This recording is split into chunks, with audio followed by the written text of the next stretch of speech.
Jsme na začátku druhé výstavy, která je součástí celoročního cyklu. Je to první ze 3 výstav, které teďka budou 3 v řadě, kdy to budou dvojice, které se budou na těch výstavách vlastně setkávat. V tomhle případě se jedná o setkání Barbory Zendkové a Julie Gryboš, umělecké dvojice, která spolupracuje zhruba od roku 2010. Druhý, kdo je na výstavě zastoupený, tak je Nicolas Lamas, umělec, který vlastně žije a pracuje v Evropě, ale pochází z Latinské Ameriky, z Limy, hlavního města Peru. Ta výstava je podobně jako ta první poměrně hodně vzdušná a hodně toho podstatného je někde v těch prostorách mezi.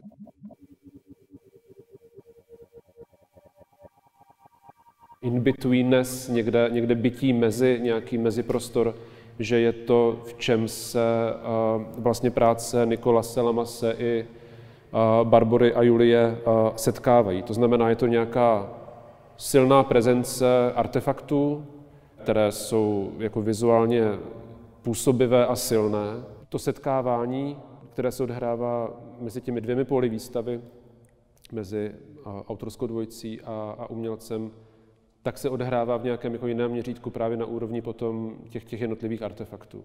Často je to setkání vlastně nějakého jako prefabrikovaného objektu, dveří, nějakého podstavce a potom něčeho, co je spíš skutečně jako něco, co zůstalo jakoby zadrhnuté nebo zaseknuté, někde to jako propadlo tím sítem nějaké jako degradace nebo entropie až někam, kde tu věc můžeme vzít a začít s ní pracovat nějakým jako jiným způsobem.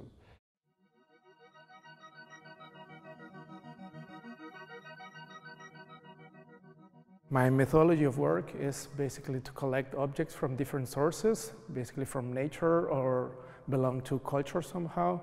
And what I try to do is to bring sort of material that I can feel that potentially could be included in a specific context or a specific project in order to activate them somehow, finding relations or open conversations between the elements. What I'm trying to do with that is to reconsider the own nature or the own function or the own value of set of things in order to create new associations or to understand things in a different way.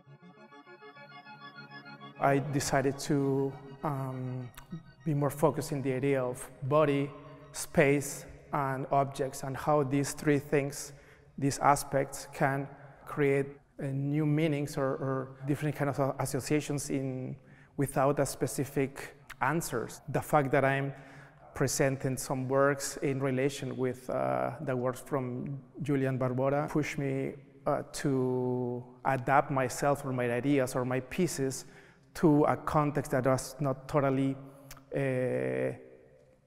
let's say, empty, but I had to find my way to enter into this kind of settings or a language that was not mine.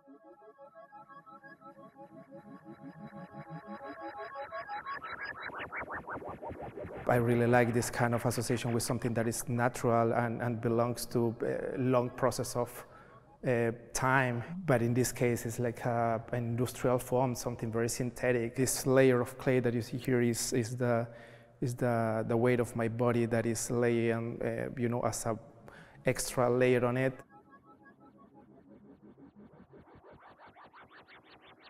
My sme pre Galériu Kurzor pripravili novú instaláciu, ktorá je pokračovaním našej poslednej solo výstavy s názvom T-Bags on Eyelids. Podobne ako v predošlom projekte, i teraz spracováme alebo naväzujeme na tému únavy a vyčerpania, ktorú sme spoločne s Juliou dlhodobo spracovali v mnohých projektoch v rôznych formách, ale v súčasnosti nás skôr zaujíma akási fáza po. Náš záujem smeruje skôr k dôsledkom tohto fyzického a duševného vypätia. Zaujímajú nás vlastne skôr formy, ako vlastne to napätie alebo tú únavu odburávať, a práve preto sa snažíme budovať akési komplexné špecifické situácie alebo prostredia.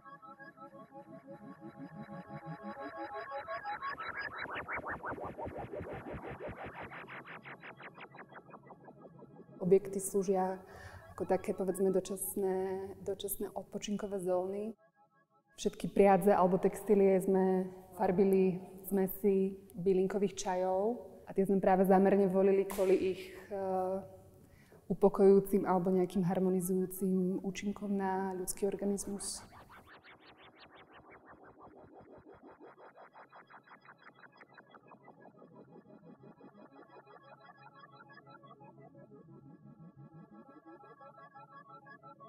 Tady myslím, že této výstavě se zase docela zajímavě potom otevírá právě nějaká dynamika mezi tím uvolněním, napětím, nebo uvolněním a napětím, mezi něčím, co se jako rozlévá, co se roztahuje, co je vlastně jako v klidu a tak jako jde to jakože dolů a mezi nějakým napětím, mezi nějakou silou.